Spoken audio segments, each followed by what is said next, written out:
दोस्तों नमस्कार। एक भारतीय मूल की महिला जिसने अंतरिक्ष में झंडे गाड़ दिए और एक प्रधानमंत्री जिसने सालों तक उस महिला को नजरअंदाज किया। लेकिन अब वही प्रधानमंत्री उसे उस महिला को भारत बुला रहे हैं। आखिर क्या बदला? ये सवाल आपके मन में जरूर उठ रहा होगा। क्या ये महज एक सम्मानजनक कदम था कि किसी ने अंतरिक्ष में चूंकि झंडे गाड़े हैं इसलिए उसका सम्मान किया जाना चाहिए, या फिर इसके पीछे छुपी है एक पुरानी राजनीतिक दुश्मनी और उसके बाद सुलह की कोशिश?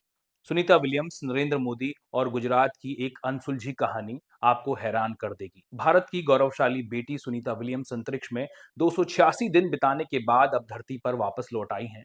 सुनीता विलियम्स एक ऐसा नाम जिसने भारतीयों को गर्व करने की एक और वजह दी। उन्होंने 2007 में अपनी पहली अंतरिक्ष यात्रा के दौरान 4 स्पेस वॉक करके 29 घंटे 17 मिनट तक अंतरिक्ष में रहने का रिकॉर्ड बनाया था।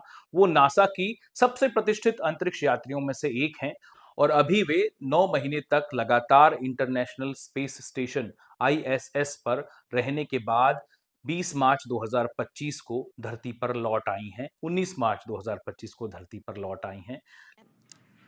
And there we do see Crew 9, some happy waves, smiles all around back on Earth.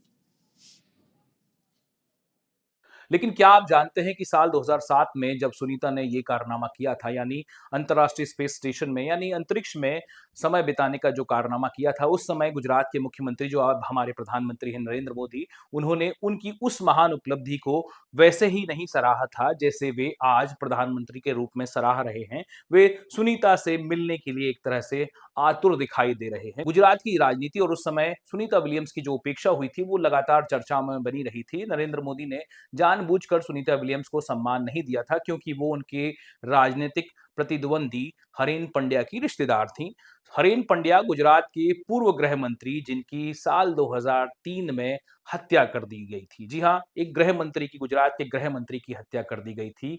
उनके पिता ने, हरेन पंड्या के पिता ने नरेंद्र मोदी पर उनके बेटे की हत्या में भूमिका होने का, मतलब शामिल होने का एक तरह से आरोप लगाया था। पंड्या का नाम 2002 के गुजरात दंगों से भी जुड़ा था, जहां उन्होंने आरोप लगाया था कि मोदी ने पुलिस अधिकारियों को आदेश दिया था कि वे हिंदू संगठनों की नाराजगी के सामने ना आए। कुल मिलाकर उन्होंने नरेंद्र मोदी, हमारे प्रधानमंत्री नरेंद्र मोदी पर दंगे करवाने का ही आरोप लगाया था। यही वजह थी कि कहा जाता है कि मोदी ने जानबूझकर सुनीता विलियम्स की उपलब्धि को उस समय 2007 में अनदेखा कर दिया और जब तक वो खुद गुजरात नहीं आई तब तक उन्हें सम्मानित भी नहीं किया गया। वैसे साल 2007 में जब सुनीता विलियम्स भारत आई हुई थीं, तो उन्होंने अपना ज़्यादातर समय जो है वो हरीन पंड्या, जो उनके भाई हैं, सुनीता विलियम्स के जो चचेरे भाई हैं हरीन पंड्या, उनकी उनके परिवार के साथ बिताया। इससे मोदी जी जो हैं उस समय थोड़े-से तो चिंतित ज़रूर हुए होंगे क्योंकि हरीन पंड्या का ही, जैसे मैंने आपको बताया, हरीन पंड्या के ही मर्डर के में की साजिश में मोदी जी के ऊपर आरोप लगा था कि वे भी उस साजिश में शामिल हैं। और जाहिर है कि इसी वजह से सुनीता विलियम्स से उस समय नरेंद्र मोदी ने मुलाकात नहीं की, ना ही उन्हें स्टेट गेस्ट बनाया, ना ही उन्हें किसी भी तरह का राजकीय सम्मान दिया। लेकिन अब सवाल ये है कि साल 2025 में क्या बदल गया है? क्यों प्रधानमंत्री नरेंद्र मोदी अब सुनीता विलियम्स के इस कारनामे को सम्मान दे रहे हैं?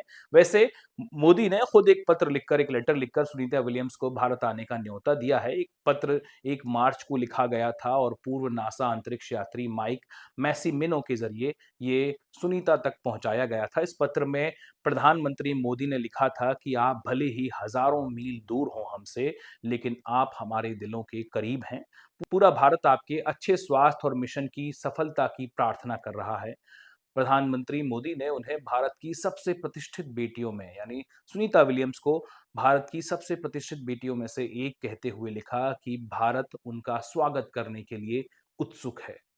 तो प्रधानमंत्री नरेंद्र मोदी के इस बदले हुए रवैये से जुड़े कई सवाल, सुनीता विलियम्स को लेकर एक इस बदले हुए रवैये से जुड़े कई सवाल देखने को मिल रहे हैं। राजनीति और सम्मान के इस खेल में कई परतें हैं। सुनीता विलियम्स का भारत आना निश्चित रूप से गर्व की बात होगी, लेकिन इससे जुड़े पुराने विवाद और राजनीतिक समीकरण इस कहानी को और दिलचस्प बनाते हैं। आपका इस बारे में क्या कहना है, ज़रूर बताइएगा।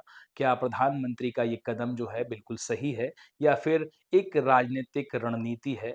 अपनी राय कमेंट बॉक्स में ज़रूर दीजिएगा। वीडियो अच्छा लगा हो तो लाइक और शेयर ज़रूर कीजिएगा। चैनल को सब्सक्राइब भी ज़रूर कीजिएगा। मेरा नाम आदित्य है। बहुत शुक्रिया आपका।